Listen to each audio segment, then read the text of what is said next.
Today is a very mystical and spiritual festival, the day of Lag BaOmer. So sadly, this year, Lag BaOmer has been marred by the tragic loss of 44 lives in Meron, where many hundreds of thousands of people gathered to celebrate Lag BaOmer, and tragedy struck.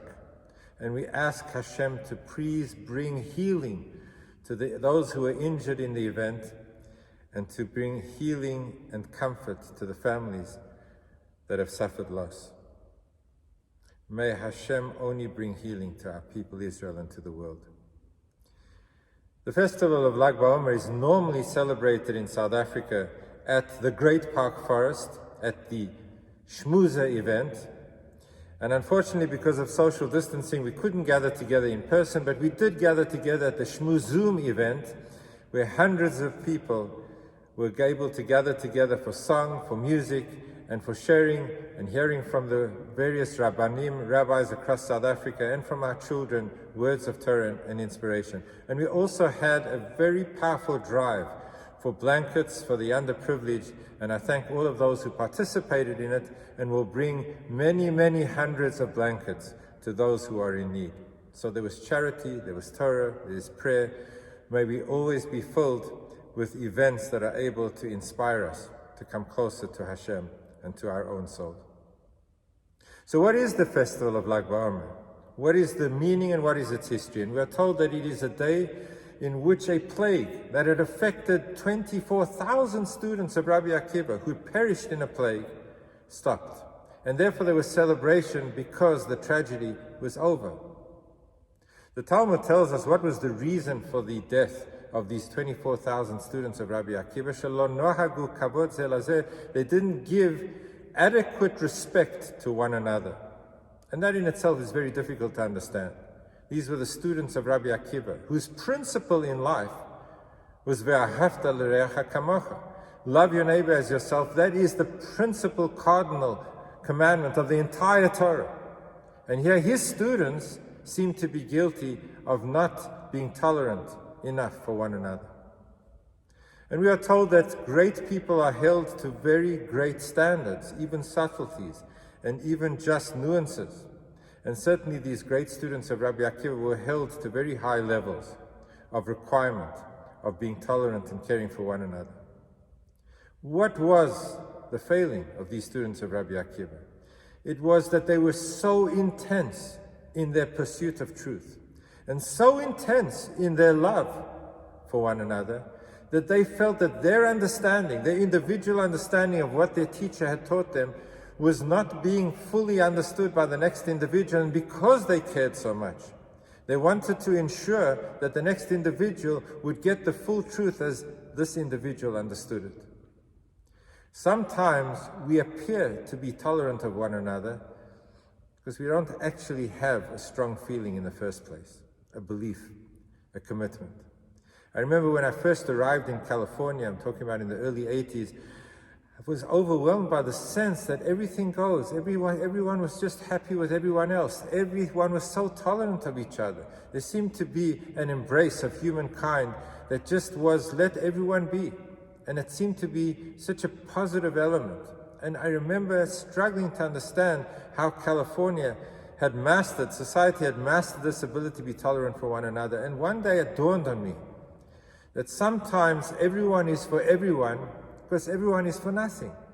We don't actually stand for principles. We don't have an absolute belief, a sense of purpose and mission and meaning and an understanding of how things have to be, because we don't believe that anything matters, so we're tolerant of everything that goes on around us. The real challenge is when we have a belief pattern and when we have an understanding of truth, when we're dedicated to meaning and purpose as we understand it, and nevertheless, even as we are so committed to truth as we understand it, we're still able to understand the next individual and tolerate them for not seeing it the way we see it. That's a challenge, when we're really committed to a truth and we're so obsessed with what it is that has to be achieved, to still be understanding of the next individual. And these 24,000 students of Rabbi Akiva, precisely because they were so committed to truth and so committed to loving one another, wanted the best for everyone else, and therefore were over pursuing the understanding of truth as they individually understood it, to the detriment of others around them.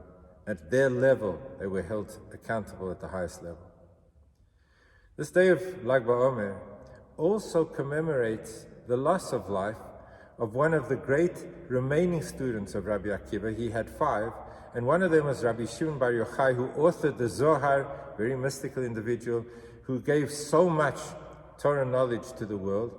And he passed away on this day of Lag BaOmer, and he deemed it that the day of his passing should be a day of celebration, that this is the day that he fulfilled his life's mission, and therefore it should be a day of great light, and therefore fires, and therefore the bonfires, and great warmth that came about through the mystical teachings that he brought to the world.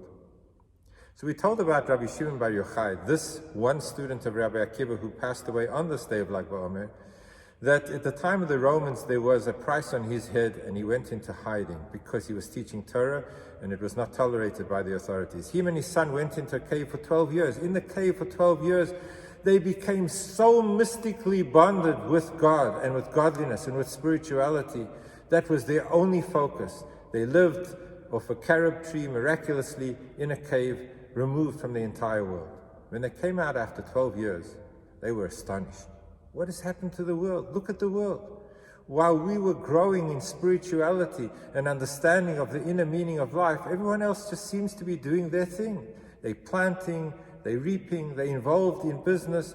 They seem to be dealing with this world in such a normal way. When we now have come to the understanding of the inner meaning, how could people be so involved with simple, distracted involvement in a physical world?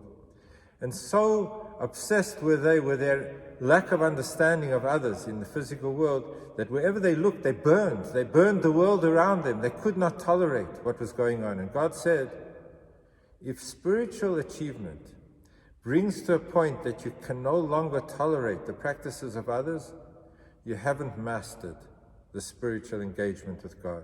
Go back into the cave. And the Talmud tells us they went back into the cave for a 13th year. And only in that 13th year did they master the truth to such an extent that they could include in their pursuit of truth and in their love of others an understanding of what other people are at and where they're at, and to be tolerant, notwithstanding the intensity of one's personal pursuit of truth and love. And that is the message that Rabbi Shimon Bar Yochai gives us, that no matter how intense we are in understanding what we believe to be the absolute truth and what needs to be pursued, we need to love and to embrace and to care and to understand people who have different opinions and different approaches. And it's only by virtue of that that we have the true love and togetherness of our people Israel. May Hashem bring unity into our people Israel. May we see each other as the treasured children, brothers and sisters. May we care for one another so deeply that we're able to understand our differences and to appreciate them. May Hashem bring unity to Am Yisrael. Have a beautiful Shabbos, Parshat Emor. Let the Shabbos usher in only joy and happiness.